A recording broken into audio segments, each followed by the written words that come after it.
অন্নপূর্ণার form fill up নিয়ে অনেক রকম কোশ্চেন ছিল। আজকে যে ভিডিওটা তোমরা পেয়েছিলে সেই ভিডিওটাতে কিছু কিছু জায়গায় একটু ভুলভ্রান্তি ছিল, তাই নতুন করে আবার ভিডিও করছি।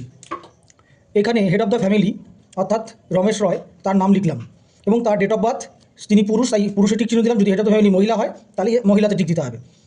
এই হেড অফ দ্য ফ্যামিলির আধার কার্ড নাম্বার, এই জায়গাটায় ডিজিটাল রেশন কার্ডের পারিবারিক নাম্বার যদি না থাকে না দিলেও হবে। এই কারণে বলে দেওয়া আছে যদি থাকে তবে দিতে। পরিবারের সদস্য সংখ্যা সব মিলিয়ে যে কজন, তারপর তার ঠিকানা এবং নিচে তার ফোন নাম্বার। এরপরে আসি নিচের অংশে। এখানে হেড অফ দ্য ফ্যামিলির নাম, এবার পরপর সদস্যের নাম।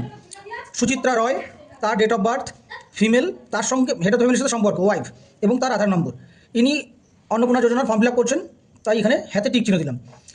এইবার তার ছেলে আছে কমল রয়, তার ডেট অফ বার্থ, তিনি একজন পুরুষ, তাই মেল। পরের পাতায় তার সঙ্গে সম্পর্ক সন এবং আধার নম্বর দিয়ে দিলাম। 3 নম্বর হচ্ছে তার একটা মেয়ে আছে, তার নাম লিখলাম, তার date of birth, female, daughter এবং তার আধার নম্বরটা দিয়ে দিতে হবে। 10 নম্বরে পরিবারের সকলেরই ব্যাংকের ডিটেলস থাকলে সেটা দিতে হবে।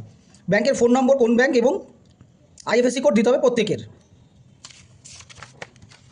এরপরে 3 নম্বর পাতায় দিতে হবে হচ্ছে head of the family vote card number, কোন অংশে ভোট দেয়, বিধানসভা কেন্দ্র এবং পার্ট নাম্বার। পরিবারের বাকি যাদের যাদের থাকে তাদেরটা দিতে হবে, যাদের নেই দিতে হবে না।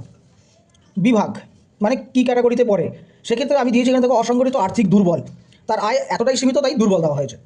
তারপরে রেশন কার্ড যদি থাকে, ডিজিটাল রেশন কার্ড তাহলে হ্যাঁ, না থাকলে না। তারপরে কোন ক্যাটাগরি রেশন কার্ড, পরিবারের রেশন প্রতি মাসে তোলে কিনা, সেই কারণে আমি হ্যাঁ দিয়েছি, প্রতি মাসে তোলে।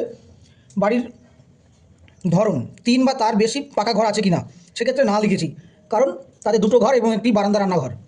পারিবারিক জমির মালিকানা যদি থাকে তাহলে হ্যাঁ, না থাকলে নাও। তার মালিকানা আছে 1976 সালে তার জমি কেনা, এই হচ্ছে সিরিয়াল নম্বর, তারিখটা বসিয়ে দিয়েছি। 4 নম্বর পাতায় জমির পরিমাণ কত, তার টোটাল জমির পরিমাণ 2.125 শতক, সেটা লিখলাম। যানবাহন আছে কিনা, নেই। পারিবারিক সদস্যদের স্বাস্থ্য বিমা আছে কিনা, সরকারি স্বাস্থ্য বিমা আছে, সেটা হচ্ছে স্বাস্থ্যসাথী, তাই প্রত্যেকের ক্ষেত্রে স্বাস্থ্য বিমা আছে, স্বাস্থ্যসাথীটা লিখে দিয়েছি। কোনো সদস্য আয়কর দেয় কিনা, না। পরিবারের প্যান কার্ড, যার যার প্যান কার্ড থাকবে সেই নাম এবং প্যান কার্ডটা দিতে হবে। এখানে পরিবার প্রধান এবং তার স্ত্রী, এনার দুজনেরই প্যান কার্ড আছে, তাই প্যান কার্ড নাম্বারটা দিয়ে দেওয়া হয়েছে। 5 নম্বর পাতাতে কর্মসংস্থান, ওই ব্যক্তি অসংগঠিত একটি কারখানাতে কাজ করে সামান্য রুজি রোজগারের জন্য, কারিগর, তাই কারিগর লিখেছি। বাকিরা বেকার, অর্থাৎ গৃহকর্মী বা কেউ পড়াশোনা করছে, তাই আর বাকি কিছু দিতে হবে না। পরের পাতায় সেই একই রকম। পরিবারের শিক্ষিত, প্রাপ্তবয়স্ক স্বীকৃত, আমি এখানে 3 জন দিয়েছি, কারণ আরেকজনের বয়স 18 বছরের নিচে। এবার কে কোন শিক্ষাগত, head of the family HS pass, তার স্ত্রী মাধ্যমিক পাস, তার ছেলে এই মুহূর্তে বিএ ফাইনাল ইয়ারে পড়ছে এবং মেয়ে বিএ ফার্স্ট ইয়ারে পড়ছে।